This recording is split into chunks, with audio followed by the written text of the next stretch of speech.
could remedy that. I'm into energy and telling the facts. Tenderize my tendencies. Oh, really? Hey guys, আসসালামু আলাইকুম, welcome back to my daily vlog. এই যে দেখছো ট্রেনের জন্য আটকে গেছি রাস্তায়, কারণ আমি আজকে আবারও চলে এসেছি মন খারাপের গল্প বলবো বলে।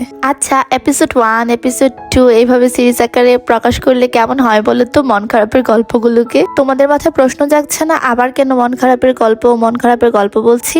কারণ ওই দিন আবারও আমার মন খারাপ ছিল। আমি চলে গিয়েছিলাম ঘুরতে।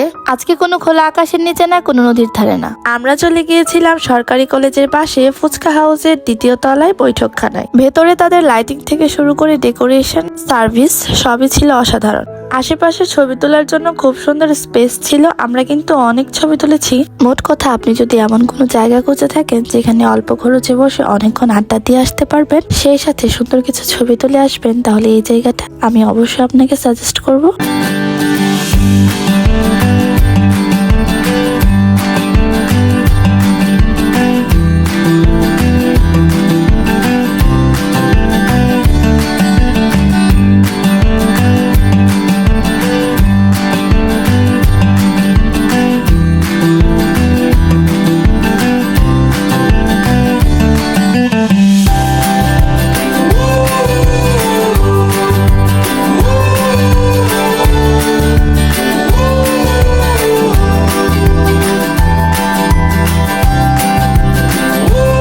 এখানে একটি লেখা আমার অনেক ভালো লেগেছিল, তোমার হাত ধরেই বৃদ্ধ হতে চাই। আরেকটি লেখা ভালো লেগেছিল, সব গল্পে কাছে আসা হয় না। এই লেখাটা অনেক বেশি ইমোশনাল ছিল, ঠিক যেমন হামারি আধুরি কাহানি গানের লিরিক্স ছিল, আসমান কো জমিন জরুরি নেহি।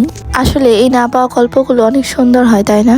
না পাওয়া গল্পের কথা এখন আর জানি না, এখন হাতে পেয়ে গেছি ফুচকা, সো খাবার স্টার্ট করে দিই। তাদের এখানে MBA ফুচকাওয়ালার ফুচকাও কিন্তু পাওয়া যায়। তাদের এখানে MBA ফুচকাওয়ালার মেনু কার্ডও ছিল, আবার নিজস্ব মেনু কার্ডও ছিল। আমরা MBA ফুচকাওয়ালার মেনু কার্ড থেকে ফুচকা অর্ডার দিয়েছিলাম। এই ফুচকাটা খাওয়ার পর আমাদের অন্য কিছু খাওয়ার ইচ্ছাটাই মরে গেছে, এতটা বাজে ছিল। আমি পার্সোনালি সাজেস্ট করব, তোমরা যারাই যাও এই ফুচকাটা না খাও, অ্যাভয়েড করো। কিন্তু কোথাও একলা বসে আড্ডা দেওয়ার মতো জায়গা খুঁজে থাকলে অবশ্যই চলে যেতে পারো। আমরা কিন্তু অনেকক্ষণ আড্ডা দিয়েছিলাম, প্রায় 2 ঘন্টা আমি বকবক করছি। সেই 2 ঘন্টার ভিডিও মাত্র কয়েক সেকেন্ডে তোমাদের দেখাচ্ছি। আচ্ছা, আমার গলাটা একটু চেঞ্জ লাগতে পারে, বিকজ আমি অনেক বেশি ঠান্ডাতে ভুগছি। কিছুদিন ধরে আমি অনেক বেশি রেগুলার আমার অনলাইনে ইউটিউব বা ফেসবুক পেজে, তার কিছু কারণও আছে যথেষ্ট। আমি কয়েকদিন যাবৎ ঘোরাফেরা আর বেড়ানো নিয়ে ব্যস্ত হয়ে পড়েছি। তাছাড়াও কিছুটা আলসেমি এখন শরীরে বাসা বেঁধেছে। ইনশাল্লাহ এখন থেকে চেষ্টা করব রেগুলার হওয়ার। এই যে দেখছো, আমরা বসে বসে আড্ডা দিচ্ছি, সময় পার করছি।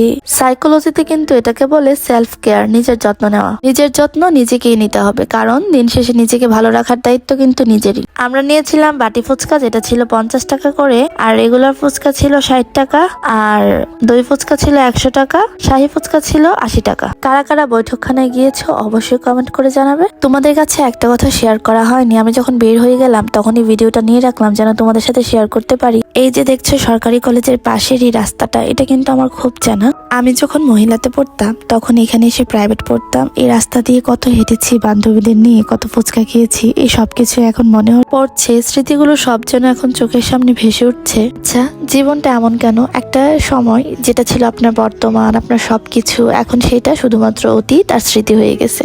এই যে আমি আজকে গেলাম বৈঠকখানায়, কোনো একদিন এইটাও আমার স্মৃতি হয়ে যাবে। প্রতিটা মানুষের বর্তমানটা ভালো হোক, সবাই বর্তমান নিয়ে ভালোভাবে থাকুক। এই পর্যন্ত যারা যারা আমার ভিডিওটি দেখেছেন তাদের সবাইকে অসংখ্য ধন্যবাদ। ভিডিওটি ভালো লেগে থাকলে অবশ্যই লাইক আর সাবস্ক্রাইব করতে ভুলবেন না। আল্লাহ হাফেজ।